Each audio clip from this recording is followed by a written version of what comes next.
ரெண்டு பேரும் ஒன்றா எடுக்கணும்னா இப்படி தான் எடுக்கும். மாப்பிளே இங்கே பாரு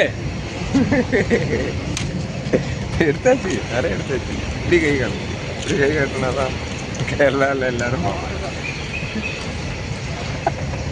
அது இல்லை வெறுக்கிறமா பயங்கரமாக இருந்தாலும் தெரியும் கம்மி അപ്പം ഞാൻ പാപ്പാൻ വിറ്റേക്കുമാ അത് കേട്ടോ. നമ്മളെ കയറ് കെട്ടുന്ന ലോഡിങ് അണ്ണന്മാരാണ് ഈ രണ്ടുപേരും. നമ്മൾ നിൽക്കുന്ന ലൊക്കേഷൻ ശങ്കർ ഫാക്ടറിയിലാണ് ഗൈസ്. ശങ്കർ ഫാക്ടറി എന്ന് പറയാൻ പറ്റത്തില്ല. ആദിത്യ ബിർല വാങ്ങിച്ചിരിക്കുന്നു. അൾട്രാടെക് കമ്പനിക്കാർ ശങ്കർ വാങ്ങിച്ചത് കൊണ്ട് അൾട്രാടെക് കമ്പനി എന്ന് വേണം ഇനി പറയേണ്ടി വരുന്നത്. ശങ്കറും അൾട്രയും രണ്ട് ബ്രാൻഡ് ഒരേ കമ്പനിയിൽ കയറുന്ന ഒരു അതിശയകരമായ കാഴ്ചയാണ് ഗൈസ് നിങ്ങളിവിടെ വന്നാൽ കാണാൻ കഴിയുന്നത്. തിരുനെൽവേലി വരണം ഗൈസ്. തിരുനെൽവേലി വന്നാൽ നിങ്ങൾക്ക് അതിശയകരമായ കാഴ്ച കാണാം. രണ്ട് ബ്രാൻഡ് കയറുന്ന ഒരേ കമ്പനി. നിങ്ങൾക്ക് എവിടെ പോയാലും ഇങ്ങനൊരു കാഴ്ച കാണാൻ കഴിയില്ല ഗൈസ്. നമ്മുടെ ഫാക്ടറിക്കകത്ത് വവ്വാലുകൾ കിടന്ന് നട്ടം തിരിയുന്നത് കണ്ടോ? അവരുടെ വ്യവസ്ഥയാണ് അവിടെ. ആ മരത്തിലാണ് അവരുടെ എല്ലാം ജീവിതം. സന്ധ്യയായപ്പോഴത്തേക്കും അവന്മാർ കിടന്ന് വരവുകയാണ് ഗൈസ്. എല്ലാം വവ്വാലാണ്. നമ്മുടെ ശങ്കർ ഫാക്ടറിയുടെ അകമാണിത്. നമുക്ക് ഫാക്ടറിയിലെ അകത്ത് വീഡിയോ എടുക്കാൻ അലോഡല്ല. നമുക്ക് പറ്റുന്ന രീതിയിൽ നിങ്ങളെ വെറുതെ ഒന്ന് കാണിക്കാമെന്ന് വിചാരിച്ചു.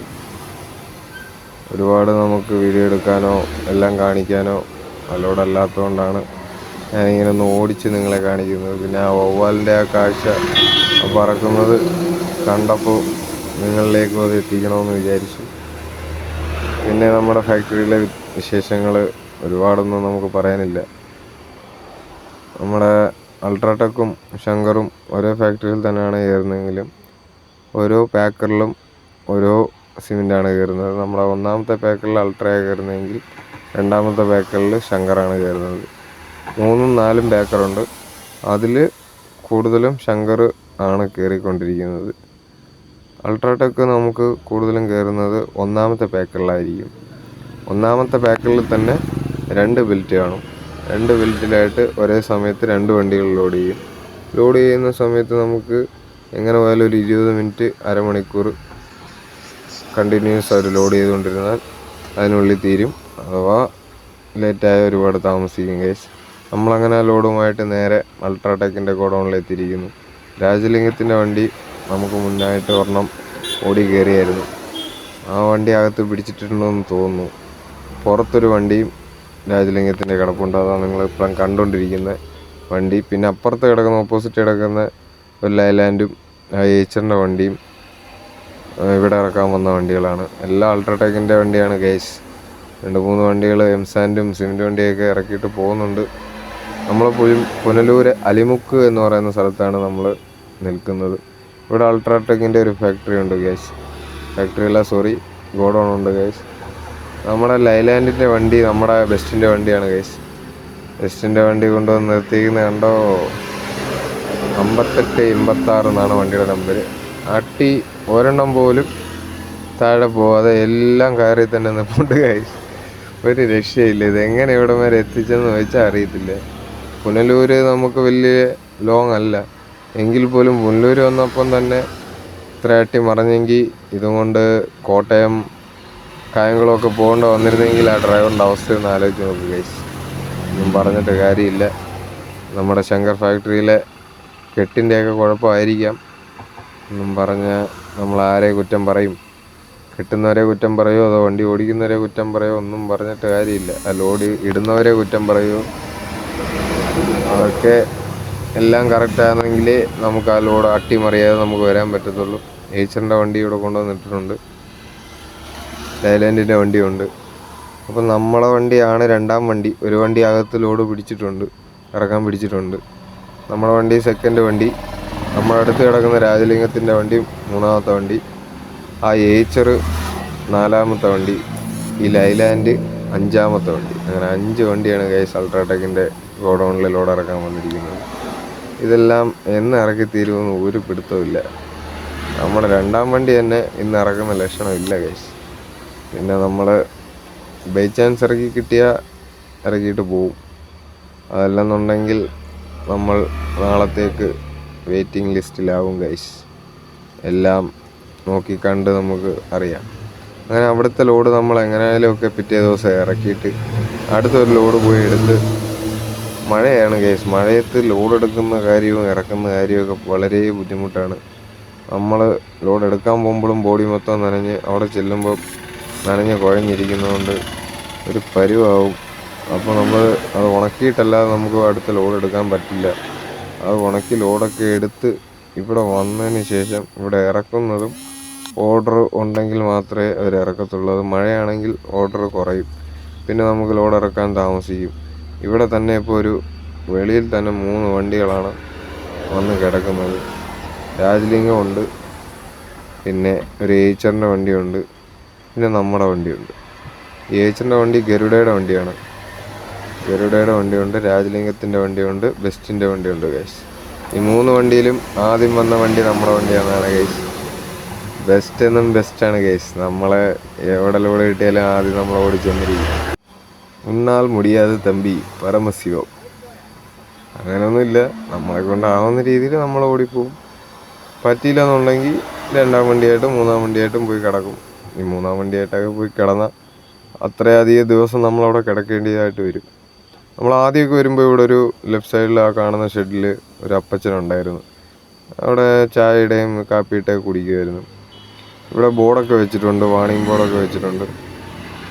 അപ്പോൾ ആഴങ്ങളുടെ പരിമിതി കാരണം ഇവിടെ ഇറങ്ങുന്നതിൽ ഒരു പ്രശ്നങ്ങളുണ്ട്. അത് നമ്മൾ ശ്രദ്ധിക്കുകയും കാണാനും ചെയ്യാതെ ഇറങ്ങരുത്. മഴ സമയമായതുകൊണ്ട് മരങ്ങളൊക്കെ ഒടിഞ്ഞ് കിടപ്പുണ്ട്. അതുകൊണ്ട് ഇറങ്ങാനും വഴിയില്ലാത്ത അവസ്ഥയാണ്. അപ്പോൾ നമ്മളെ വണ്ടി 3 വണ്ടികളും ഇവിടെ കൊണ്ടുവന്ന് നിർത്തിയിട്ടേക്കാണ്. ഇറക്കമായതുകൊണ്ട് റിവേഴ്സ് എടുക്കുന്ന കാര്യത്തിൽ ഇച്ചിരി ടാസ്ക് ആയിരിക്കും. കയറിപ്പൊക്കോളും, ഇച്ചിരി ഡീസൽ കത്തുന്നേ ഉള്ളൂ ഗൈസ്. ഡീസൽ കത്തുന്നതാണല്ലോ നമുക്ക് പ്രശ്നം. ഡീസൽ എത്രയും ഇവിടെ കിടന്ന് കത്തുമ്പോൾ അത്രയും ഷോട്ട് വന്നാൽ നമ്മുടെ ശമ്പളത്തിൽ നിന്നാണ് ഗൈസ് അത് പോകുന്നത്. രാജലിംഗത്തിനും ഈ പറയുന്ന ഗരുഡയ്ക്കും വലിയ ഷോട്ട് പ്രശ്നങ്ങളൊന്നും ഇല്ലെങ്കിലും, മൈലേജിൻ്റെ പ്രശ്നമില്ലെങ്കിലും നമുക്ക് മൈലേജിൻ്റെ പ്രശ്നമുണ്ട്. അതുകൊണ്ട് നമുക്കതൊരു പ്രശ്നമാണ്. അങ്ങനെ ഈ ഗരുഡയുടെ വണ്ടി വന്നപ്പം സ്റ്റാർട്ട് ആവുന്നില്ലായിരുന്നു. ബാൾട്ടയുടെ ലെഗ് ടൈറ്റ് അല്ലാത്തതുകൊണ്ട് അത് ബാൾട്ട എടുക്കുന്നില്ലായിരുന്നു. പിന്നെ ഞാനതൊരു വണ്ടിയിൽ നിന്ന് സ്ക്രൂ ഒക്കെ എടുത്തുകൊണ്ടുവന്ന് ചുറ്റിയിൽ വെച്ച് ഐസിനൊരു അടിയൊക്കെ കൊടുത്തത് ടൈറ്റ് ചെയ്ത് സെൽഫ് സ്റ്റാർട്ട് ചെയ്തിട്ടാണ്. ഈ പുറകെ കിടന്ന വണ്ടികളാണ് ഈ ഏച്ചറും രാജലിംഗവും. അത് ഫ്രണ്ടിൽ കൊണ്ടുവന്ന് കയറ്റിയിട്ടുണ്ട്. അങ്ങനെ എൻ്റെ വണ്ടി ഇറക്കിയാലേ ഈ വണ്ടികളെല്ലാം ലോഡ് ഇറക്കാൻ പറ്റൂ. Lift wheel പഞ്ചറാണ്. ഏച്ചറിൻ്റെ ഗരുഡയുടെ വണ്ടി 16 വീല് വണ്ടിയാണ്. 16 വീലിലെ ലിഫ്റ്റ് വീലിൻ്റെ വെളിയിലുള്ള ടയറാണ് പഞ്ചർ. നമ്മൾ ഇടിച്ചത് നിങ്ങൾ കണ്ടായിരിക്കും, ടയർ കിടന്ന് കുലുങ്ങുന്നത്. അപ്പോൾ ഇതൊക്കെയാണ് ഇവിടുത്തെ വിശേഷങ്ങൾ. നേരത്തേത് ചെട്ടിനാട് സിമെൻറ്റിൻ്റെ ഫാക്ടറി ആയിരുന്നു. ചെട്ടിനാട് ഡാൽമിയുടെയൊക്കെ ഫാക്ടറി ആയിരുന്നു. ഇപ്പോൾ ആ സിമെൻ്റൊന്നും ഇവിടെ ഇല്ല. ഇപ്പോൾ കൂടുതലെന്നല്ല, മൊത്തത്തിൽ അൾട്രയുടെ സിമെൻ്റാണ് ഇവിടെ സെയിൽസ് നടന്നുകൊണ്ടിരിക്കുന്നത്. അപ്പോൾ നമ്മൾ ഇവിടെ നിന്നും പോകുന്ന സാഹചര്യം വളരെ ബുദ്ധിമുട്ടാണ്. ഒരു അൾട്രയുടെ സൂപ്പർ എന്ന് പറയുന്ന ഒരു സിമെൻറ്റുമായിട്ട് 2 ദിവസം മുന്നേ, നമ്മളെക്കാളും 2 ദിവസം മുന്നേ ഒരു വണ്ടി അവിടെ ലോഡ് ഇറക്കിക്കൊണ്ടിരിപ്പുണ്ട്. അപ്പോൾ അതിൻ്റെ ലോഡ് ഇറക്കി കഴിഞ്ഞാൽ ഉടനെ നമ്മുടെ വണ്ടി പിടിക്കുന്നതായിരിക്കും. ആ വണ്ടി പിറ്റേ ദിവസം ലോഡ് ഇറങ്ങിപ്പോയതിന് ശേഷം നമ്മുടെ വണ്ടിയാണ് സെക്കൻഡ് വണ്ടി. അപ്പോൾ നമ്മളെ വണ്ടി കയറ്റിയിടാൻ പറഞ്ഞു. നമ്മുടെ വണ്ടി കയറ്റിയിട്ട് രാവിലെ കണ്ണ് മിഴിച്ച് നോക്കുമ്പോൾ ARSൻ്റെ വണ്ടിയും ഇവിടെ വന്നിട്ടുണ്ട് ഗൈസ്. അപ്പോൾ എല്ലാ കമ്പനിയുടെ വണ്ടിയും ഇവിടെ ആയിരിക്കുകയാണ്. ഇനി ഒരു കുറവ് ഇവിടെ ഇല്ല. ARS ഉണ്ട്, രാജലിംഗം ഉണ്ട്, ബെസ്റ്റ് ഉണ്ട്, ഗരുഡയുണ്ട്. അങ്ങനെ 4 കമ്പനിയുടെയും ഓരോ വണ്ടികൾ ഇവിടെ ഉണ്ട് ഗൈസ്.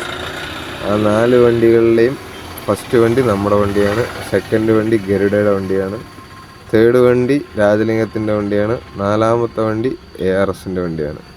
അജിൻ റോഡ് വേസ് എന്നാണ് ARS വണ്ടിയുടെ ഫുൾ നെയിം.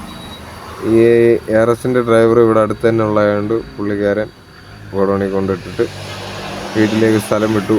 നമുക്ക് പോകാൻ പറ്റാത്ത സാധ്യതയാണ്. നമ്മുടെ ലോഡ് അവിടെ ഇപ്പോൾ ഉടനെ തന്നെ ഇറക്കി തരും. അങ്ങനെ നമ്മൾ അവിടെ വെയിറ്റിങ്ങിലാണ്. അഥവാ ഇന്ന് ഇറക്കിയില്ല എന്നുണ്ടെങ്കിൽ നാളെ ഇറക്കി തരും. എന്തായാലും നമ്മൾ വീട്ടിൽ പോകാൻ ഉദ്ദേശിച്ചിട്ടില്ല, വീട്ടിൽ പോകത്തുമില്ല. നമ്മുടെ വണ്ടിയുടെ സേഫ്റ്റിക്കും നമ്മുടെ സേഫ്റ്റിക്കും നമ്മൾ വണ്ടിയിൽ തന്നെ ഉണ്ടാകും ഗൈസ്. ഇവിടെ ഒരു കുഴിയായിരുന്നു, വലിയ കുഴിയായിരുന്നു. അതവന്മാർ മണ്ണിട്ട് നികത്തി ഈ പരിവാക്കി വെച്ചേക്കുക. നമ്മളെ ലൈലാൻഡിൻ്റെ 2-3 വണ്ടികളിവിടെ വന്നു പണി കിട്ടി പൊതഞ്ഞ് ഡീസലൊക്കെ കുറേ കത്തിയതാണ് ഗൈസ്. അതുകൊണ്ട് നമുക്കതറിയാം. നമ്മളതുകൊണ്ട് നോക്കിയും കണ്ടൊക്കെ വണ്ടി എടുക്കത്തുള്ളൂ. വണ്ടി ഇവിടെ ചേർത്തിട്ടപ്പം തന്നെ ആ കുഴിയിൽ നമ്മൾ പെടേണ്ടതായിരുന്നു. എങ്കിൽ പോലും നമുക്കത് അറിയാവുന്നതുകൊണ്ട് നമ്മൾ നോക്കിയും കണ്ടും വണ്ടി സൈഡ് പിടിച്ചിട്ടിട്ടുണ്ട്. അപ്പോൾ ഇതാണ് അൾട്രാടെക്കിൻ്റെ പത്തനംതിട്ട ഫാക്ടറിക്കകം. ഈ കോൺക്രീറ്റ് റോളർ അതിൻ്റെ പിടി ഒരു വണ്ടിക്കാരനെ ഇടിച്ച് തകർത്തതാണ്. അൾട്രാടെക്കിൻ്റെ ഓഫീസിൽ നിന്ന് കൊറിയർ എന്തോ സംഭവങ്ങളൊക്കെ കളക്ട് ചെയ്യാൻ വേണ്ടി വന്ന വണ്ടിയാണ്. അൾട്രാടെക്കിൻ്റെ സിമെൻ്റാണ് നമ്മളിപ്പം കൂടുതലും ലോഡ് ചെയ്തുകൊണ്ടിരിക്കുന്നത്.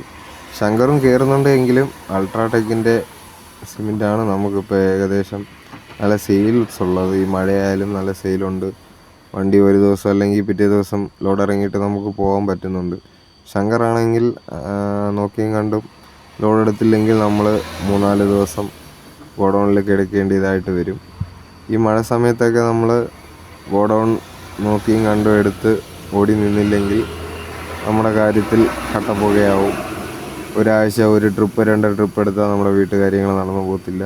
3 ട്രിപ്പെങ്കിലും മിനിമം എടുക്കണം.